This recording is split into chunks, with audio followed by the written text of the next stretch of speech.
नमस्कार। आज बात करते हैं एक ऐसे कलाकार की जिनकी कूची मतलब उनका ब्रश सिर्फ कैनवस पर नहीं चला बल्कि उसने एक पूरे राष्ट्र की पहचान को गढ़ा। जरा सोचिए, एक देश अभी अभी आजाद हुआ है और उसके सबसे जरूरी दस्तावेज, उसकी आत्मा को, उसे सजाने की जिम्मेदारी किसे दी जाएगी? ये सवाल अपने आप में बताता है कि हम कितने बड़े कलाकार की बात कर रहे हैं। जी हाँ, वो कलाकार थे नंदलाल बोस। और उनका नाम हमारे संविधान से, भारत के सबसे बड़े दस्तावेज से सीधा जुड़ा हुआ है। ये कोई छोटा मोटा काम नहीं था। सोचिए जरा, भारत का हजारों साल का इतिहास, उसकी पूरी संस्कृति, उसे संविधान के पन्नों में उतारना था। ये सिर्फ सजावट नहीं थी, ये तो जैसे एक राष्ट्र की आत्मा को उसके सबसे पवित्र ग्रंथ में जगह देने जैसा था। मोहनजोदड़ो की पुरानी सभ्यता से लेकर गांधी जी के आजादी के आंदोलन तक सब कुछ उनकी कला से जिंदा हो उठा। तो सवाल ये उठता है कि नंदलाल बोस आखिर इस मुकाम तक पहुंचे कैसे? चलिए थोड़ा पीछे चलते हैं और उनकी कला की दुनिया को समझते हैं, जिसने उनके काम को इतना खास बनाया। लोग उन्हें बड़े प्यार और सम्मान से मास्टर मोशाई कहते थे। ये सिर्फ एक नाम नहीं था, ये एक पहचान थी, एक इज्जत थी। 1922 में शांति निकेतन के कला भवन के पहले प्रिंसिपल बनकर उन्होंने कला की पढ़ाई का पूरा तरीका ही बदल दिया। और यहीं से उनकी कहानी में एक बहुत ही दिलचस्प मोड़ आता है। उन्होंने अपने गुरु से सब कुछ सीखा, पर उनकी नकल कभी नहीं की। उन्होंने अपना रास्ता खुद बनाया। देखिए, उनके गुरु थे अवनींद्रनाथ टैगोर, जो अपनी धुंधली रहस्यमयी वॉश तकनीक के लिए मशहूर थे। लेकिन नंदलाल बोस ने एकदम अलग रास्ता पकड़ा। उन्होंने चुनी मजबूत, साफ और दमदार रेखाएं। उनकी लाइनों में आप कह सकते हैं अजंता की गुफाओं जैसी एक पुरानी ताकत और एक अलग ही लय थी। और इसी नई सोच से जन्म हुआ नव बंगाल शैली का। इसने भारतीय कला को एक नया मोड़ दिया। ये एक कमाल का मिक्स था। इसमें बंगाल स्कूल की वो नज़ाकत तो थी ही, पर साथ में थी रोजमर्रा की जिंदगी की सच्चाई और हमारी लोक कला की जबरदस्त एनर्जी। उस जमाने के लिए ये क्रांतिकारी बात थी। अब आते हैं उनके शायद सबसे मशहूर काम पर, एक ऐसा काम जिसने कला को बड़े बड़े स्टूडियो से निकालकर सीधा आम लोगों के बीच ला खड़ा किया।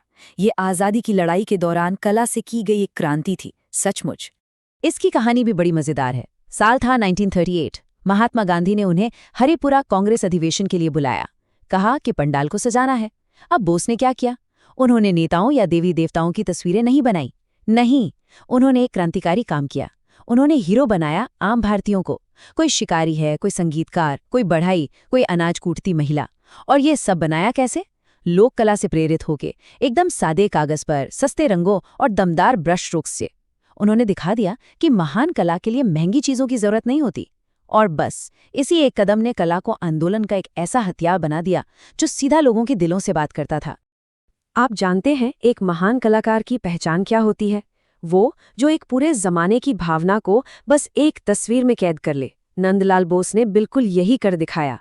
उनका बनाया हुआ एक छोटा सा लिनोकट प्रिंट एक पूरे देश के बगावत की आवाज बन गया।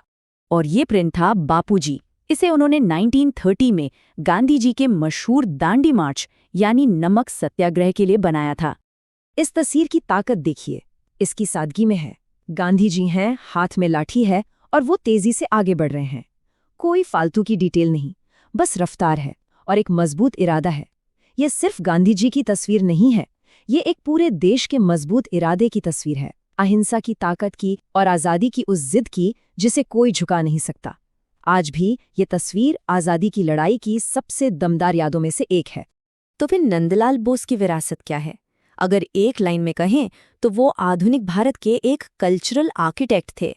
उन्होंने भारत की सांस्कृतिक पहचान को डिजाइन किया। उनके सफर के कुछ पड़ावों को देखें तो पूरी कहानी साफ हो जाती है। 1922 में कला भवन के प्रिंसिपल बनकर उन्होंने कला की शिक्षा की नींव रखी। 1930 में बापूजी बनाकर उन्होंने आज़ादी के आंदोलन को एक चेहरा दिया। 1938 में हरिपुरा पोस्टर्स से कला को आम लोगों तक पहुंचा दिया। और आखिर में 1954 में जब उन्हें पद्म विभूषण मिला और वो ये सम्मान पाने वाले पहले कलाकार थे, तो ये इस बात पर देश की मुहर थी कि उनका काम भारत की पहचान गढ़ने के लिए कितना जरूरी था। और शायद यही उनकी सबसे बड़ी विरासत है। उन्होंने कला को कुछ खास लोगों के स्टूडियो से बाहर निकाला और उसे भारत की आम जनता को सौंप दिया, उसे देश की पहचान का हिस्सा बना दिया। और ये पूरी कहानी हमें एक बहुत बड़े सवाल के पास लाकर छोड़ देती है।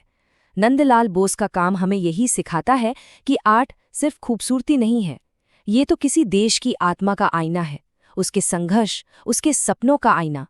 तो सवाल ये है कि कला आखिर किसी देश को बनाती कैसे है? ये एक ऐसा सवाल है जिस पर सोचना तो बनता है।